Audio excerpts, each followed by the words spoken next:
Welcome to the Graduate Job Podcast, your home for weekly information and inspiration to help you get the graduate job of your dreams. Welcome back, everybody, to the Graduate Job Podcast with your host, James Curran. The Graduate Job Podcast is your weekly home for all things related to helping you on your journey to finding that amazing job. Each week, I bring together the best minds in the industry, speaking to leading authors, entrepreneurs, coaches and bloggers who bring decades of experience into a bite-sized weekly 30-minute show. Put simply, this is a show I wish I had a decade ago when I graduated. On today's show, we have a very, very special guest. Okay, we don't today. As today, you have the pleasure of my dulcet tones as I take you through the 7 books that every job-seeking graduate should read. We cover books for those who haven't got a clue what they want to do, to those ready for CVs and covering letters, through to how to smash the interview and assessment centre stage. There is something for everybody, and everyone is a winner. See it as the Oscars of the graduate book world, just without the tears and dodgy acceptance speeches. So, without further ado, let's get straight to it. Welcome everyone to episode 14, where we cover the 7 books that I think every graduate should read. Every day I have about a 2-hour commute, and when I'm not distracted by the Metro or the Evening Standard, I spend it reading. And since I've started prepping for the Graduate Job Podcast back in August last year, I've read a lot of books focused on getting a job. And today I will take you through my favourite 7 that I think every graduate should read on their job hunting journey. But before we start, I want to caveat this list. Firstly, just because a book isn't on this list doesn't mean it's not a goodie. Reading any book on how to get a job is better than not reading one. So just because it's not on this list doesn't mean it's not a goodie. And if you think it should be on the list, do let me know. Secondly, I've gone for more general books that are applicable to a wider audience than some of the more specific ones we feature on the show. For example, Sarah Stimson's book on getting a job in PR and Jennifer Holloway's book on branding are both crackers, but since they're quite specific, I've left them off from this list. Finally, this is of course a subjective list. Each of the books resonated with me in very different ways, and I think they will appeal to different people at different stages of their job hunting journey. And make no mistakes, getting a job is a journey, and where you start from is going to be a very different place to where you end up at the other end of the process. As such, I've chosen books that appeal to people at each stage of the process, from the, oh, I've just graduated and I don't really know what to do, through to the, right, I've got an assessment centre and how do I smash it? So, without further ado, let's crack on with book number 1. Drum roll please, which is StrengthsFinder 2.0 by Tom Rath. Regular listeners will know that recently a recurring topic on the show has been that before you start rushing headlong into applying for jobs, any job, is to take a step back and to think about what exactly it is that you want from a job. Now, David Schindler in episode 6 discussed it very eloquently when he talked about what can be a fundamental mismatch between what we think we want from a job and what we actually want from a job. Now, if your core values of who you are as a person don't match those of the job and those that you have to adapt to do the job, then it's not going to be a very happy or productive experience for either party. And Jennifer Holloway talked in detail about this as part of her brand pyramid. And in fact, Strengths 2.0 was her recommendation of a book to read. So what is it and why should you read it? Well, it's a cool little book. It's not overly long, and you should always buy it new, as it comes with a hidden code at the back of the book. And what you do is you get that code and you go to a website, and then it lets you answer a series of questions about yourself. So there's hundreds of questions that you answer, and it's one of those really sneaky little tests where it asks you the same question in many different forms over and over again, just to try and trick you into make sure you're answering it consistently. And when you do answer it, make sure you are truthful and answer it honestly. You know, you're not looking to fool anybody. This is a tool which should help you to show what your strengths are. And one of the ideas behind the book is that to be successful, you should concentrate on improving your strengths instead of trying to improve your weaknesses. They say in the book, you cannot be anything you want to be, but you can be a lot more of who you already are. So it takes the example of people who, strive against the odds and overcome great barriers and put in loads of effort to get somewhere. And they say, well, actually, was that a sensible thing to do? People are trying to spend a lot of time to overcome what are in fact weaknesses, when what they should be doing is focusing that time and attention and effort on their skills and taking what already are strengths and making them amazing, making them brilliant and taking them to the next level.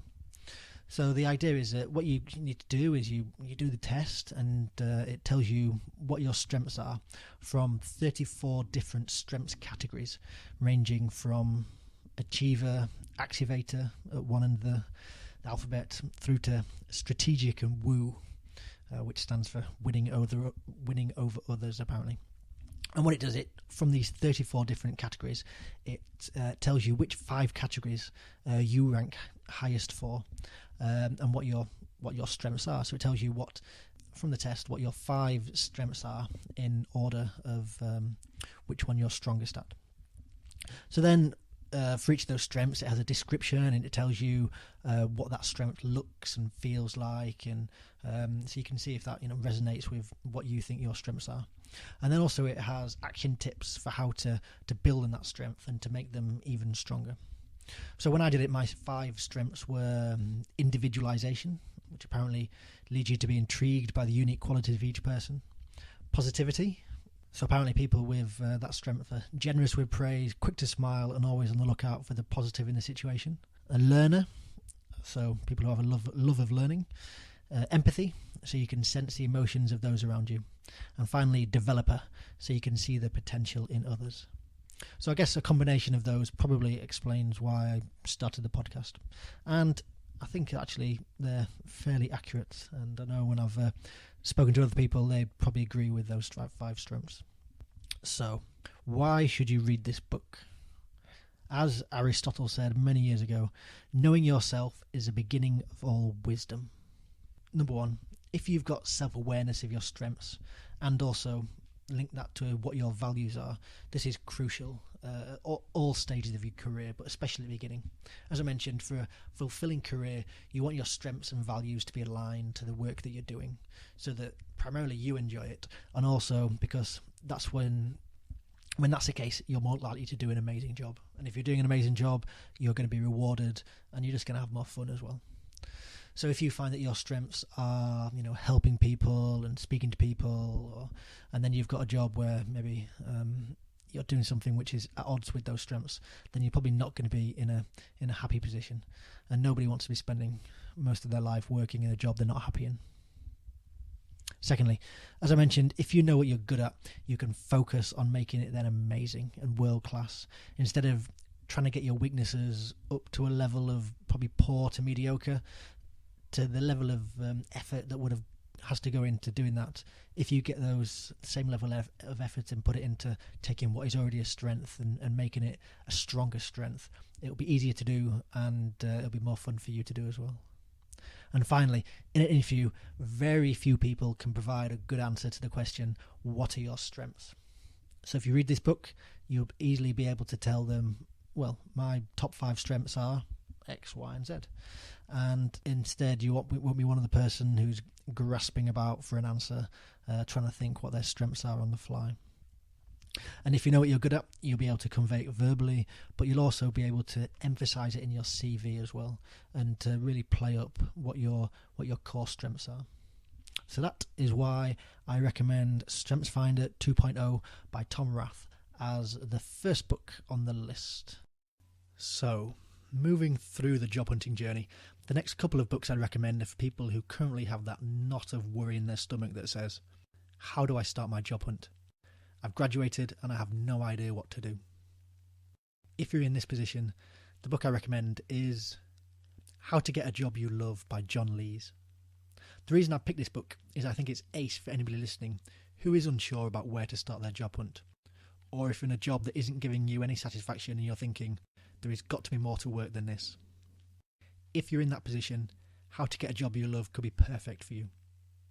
It's a fairly weighty book, and what I really like about it is that it spends the first 175 pages, so over half, focusing on the aspects of job hunting that most candidates and also books ignore. Namely, getting you to actively focus on your career and job. What is it that you want from work? What is it that you want from a job? It challenges you to think about how happy are you in the work at the moment and the reasons why, and also any limiting beliefs that might be holding you back. Now, if I've made that sound a bit heavy and new age, it's not at all. It's practical, easy to follow, and full of examples for you to work through.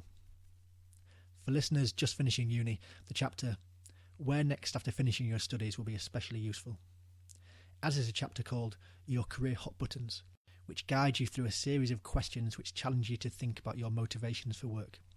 Is it money? Is it security or meaning or purpose?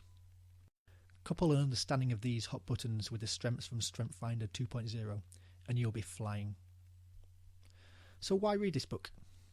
Firstly, because it's a great guide for people who feel lost and stuck and don't know where to start. Follow the exercise in this book and you can't help but have a better idea of what you should be doing and what you shouldn't be doing with your working life. Which is linked to the second reason why I like this book, namely, it's practical. It's full of exercises for you to do, work through and think about. The caveat with this though is that you'll get out what you put in, so make sure you put the effort in and you fill out the exercises. Don't just skip past them thinking you'll do them later, as we both know that's not going to happen. Thirdly, I really like this book's focus on your mindset and which of your beliefs are holding you back, and importantly, what can you do about them.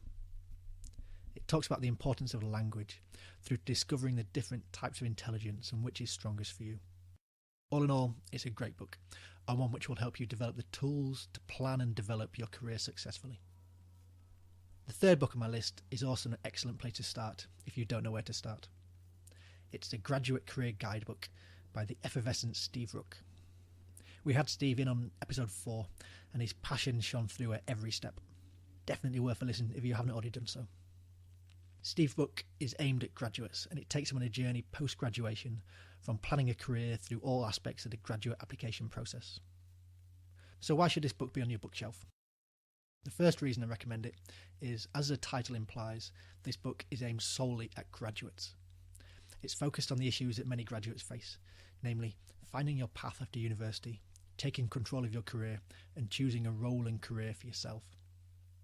Its focus on graduate jobs mean that it contains really useful advice on graduate application forms, interviews, assessment centres and the like, all written for and aimed at graduates. And as such, it's especially practical and useful. I really like the section on online application forms, as well as describing what you need to do, it contains actual examples of a poor answer and also a good answer for you to compare and learn from. The second aspect I like is that, as with how to get a job you love, it starts from a base of not knowing what you want to do.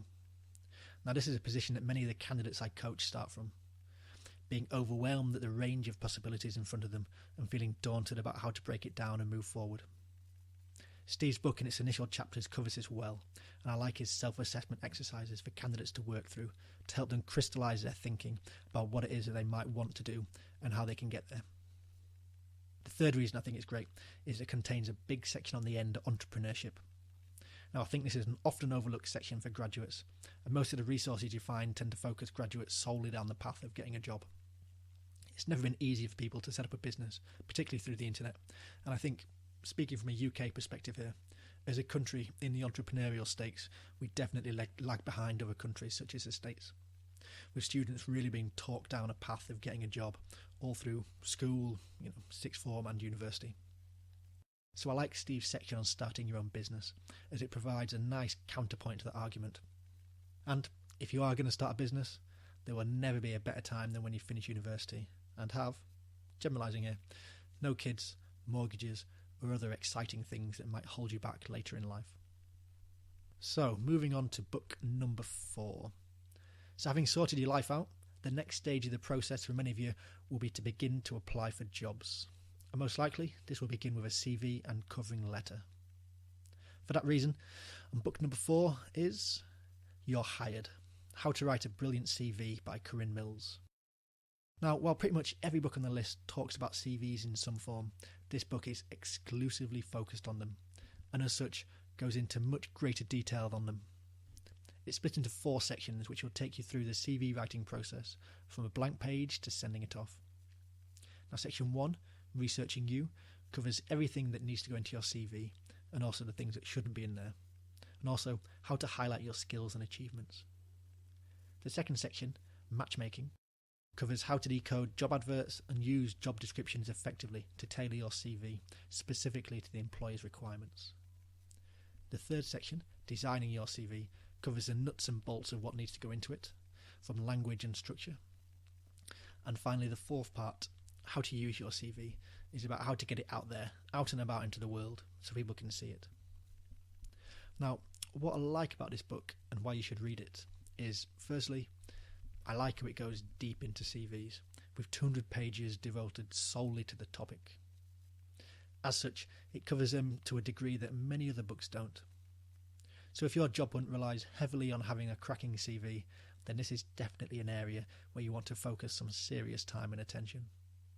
The book is also practical, especially in the early stages, where it has examples for you to work through with respect to skills and qualifications, your personal statements, etc. So again, it's one where to get the most out of it, you need to pull your finger out and do some serious thinking. The second thing I like is that it doesn't just tell you how to format your CV, it shows you. It has tons of different examples of CVs from different industries, from recent graduates to creative industries. So you get lots of examples to give you ideas about the different styles and formats which are out there. Finally, I particularly like the chapter on language and the different words to use to reinforce the image you want to portray. Do you find yourself using the same words to describe your achievements? Not anymore. With Corinne's jumbo list of action words for your CV, you'll never be using the same word twice. And it also has a great list of useful adverbs to use and toxic words to avoid. The language you use can really set your CV apart, so it's a really useful little chapter there. So there you go, Your Hired CV by Corinne Mills, my top tip for sorting your CV out. Don't also forget to check out episode 10 with Liz McGuire, where we examine what makes a great CV. Now, the fifth book on my list covers a broad area of job hunting and careers, and is Job Hunting 3.0 by Richard Morn. Now, the eagle-eared among you will remember that Richard was a guest in episode 3 when we covered his 3 job hunting secrets, which I will go into later. Again, this book is quite weighty, coming in at nearly 300 pages, so you're definitely getting your value for money. The book is titled as the essential manual for modern-day job hunters, and it does what it says in the tin, really. Although it's not aimed specifically at students or graduates, it has a wealth of information from getting started, through CVs, interview skills, and also self-awareness for when the road might get tough and you might suffer setbacks. Now, what I liked about this book and why you should buy it are, number 1, because I love the overall level of positivity in the book. From the preface pointing out how you can get the job and how the odds are better than you think, through to the first chapter called You're Okay. This book is positive throughout. I like the affirmations which it has to help you stay in an okay place, but it's not just woo-woo positive thinking. It describes the process of job hunting as a journey, one you need to take control of, as you are responsible for your actions.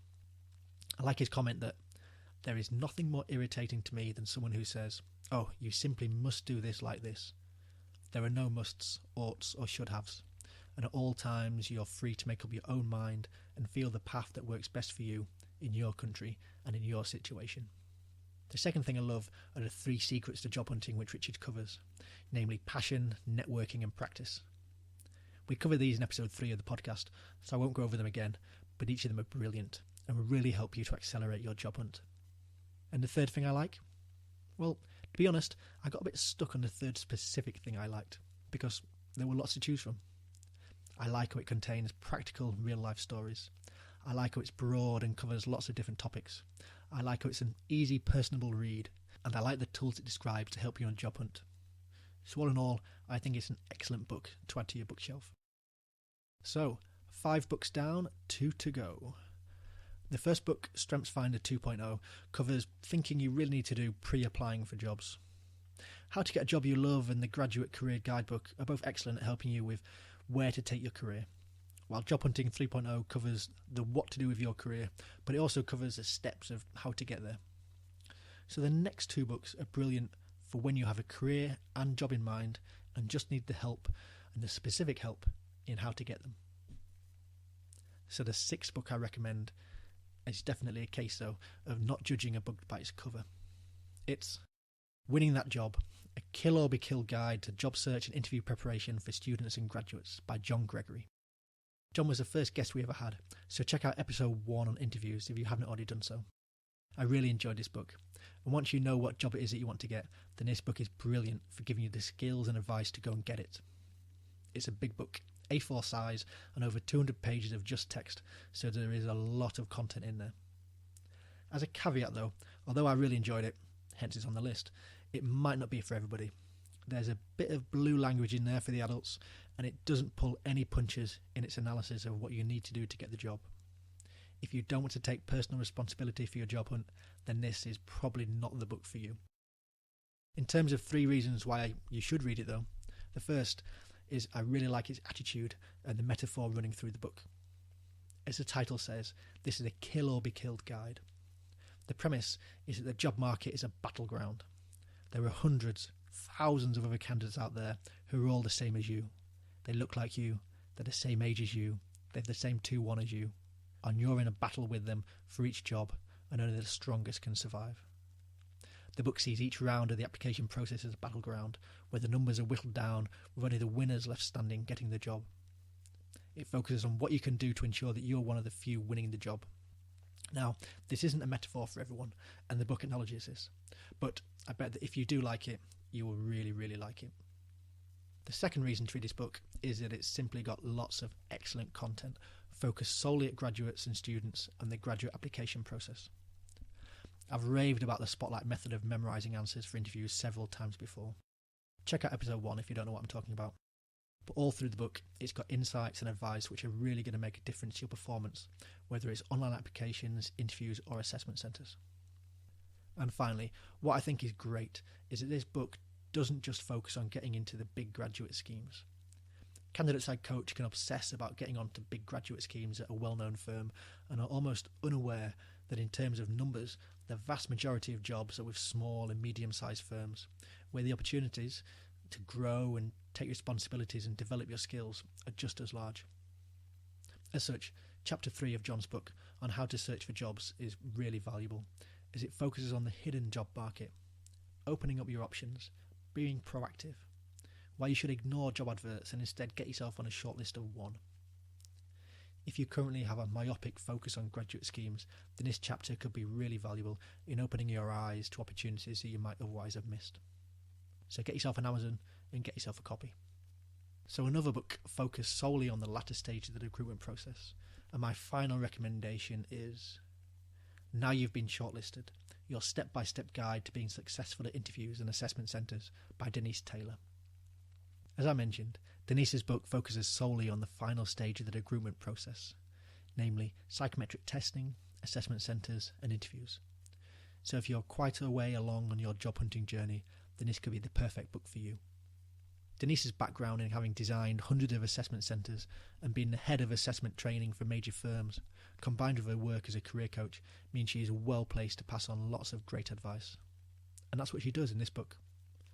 What I liked about it is that it gives you the perspective of what companies are looking for from you at each stage of the process, so you can understand not just what you should be doing, but why. Denise was my guest on the second episode of the show when we talk about assessment centres, so if you haven't already, make sure you give that a listen. The first reason I recommend this book is if you've got your first assessment centre coming up and you don't know what to expect, then this book is perfect for you. It will guide you through each step of the process, from what to wear and how to get in the right frame of mind, through to each of the exercises and how to perform and be the best version of yourself. As a result, nothing on the day should come as a shock, so you can relax and concentrate on being amazing. The second reason is that Denise provides great advice from the other side of the table about what recruiters are looking for and what you need to do to impress them. Having designed and run assessment centres, Denise is ideally placed to let you know exactly what recruiters are looking for. If you can go in armed with this knowledge, it will put you ahead of the competitors on the day. And finally, Now You've Been Shortlisted is simply a very well written and structured book. It's clear, easy to read. It breaks each of the topics down into nice, concise sub-chapters with top tips at the end of each chapter. And above all, it's packed full of practical, actionable, great advice. So if the email inviting you to an assessment centre is pinged into your inbox, this could be the book that you need. So there you go. 7 very different books, but all equally excellent and everyone a winner. In terms of key things to take away from this episode, I'll keep them short because I'm sure you're fed up with my voice, and I know I am. The key takeaway for me is that it doesn't matter which book you read, as long as you're reading quality material which is going to help you at whichever stage of the journey that you're at. So second, for those listening who say, I haven't got time to read, I'm sorry, but that's just an excuse. If you read the Metro going into work or uni, you have time. If you read the Daily Mail online with its sidebar of doom, or BBC Sport, BuzzFeed, insert the name of whichever clickbait website you visit, you have time. If you play Candy Crush on your phone, you've got time. If you check your mail, Facebook, look, you get the message. You need to take control of your job hunt, because if you don't, nobody's going to do it for you. If you find yourself procrastinating, check out episode 11 with Michael Tafula and put into practice some of his top tips and begin to make time to read. You won't regret it. Finally, the third tip is use these books properly when you read them. Write in them, highlight them, scribble and underline them. Make them easy to reference when you need to pick them up for some last-minute revision. They're all books you'll want to keep and refer back to, so make them your own. And if there is an exercise in the book which you need to fill in, don't skip over it. Do it there and then, because if it's in the book, it will be in there to help you. So, there you go. Episode 14 done. Hit me up on Twitter at GradJobPodcast and let me know what you think of my selection. What do you like and what have I missed? You can find a full transcript of everything that we've talked about on all the books at graduatejobpodcast.com/books. If you've enjoyed the show, please leave a review on iTunes or Stitcher Radio. We really do appreciate it, and it helps the podcast to stay high in the rankings. If you've not already subscribed via iTunes or Stitcher Radio, you need to sort that out. It's the easiest way to get each episode delivered to you for free and to make sure that you don't miss a thing. Join us next week when we speak to author Susan Griffith and we cover how to plan a CV-enhancing gap year. I hope you enjoyed the episode today, but more importantly, I hope you use it and apply it. See you next week.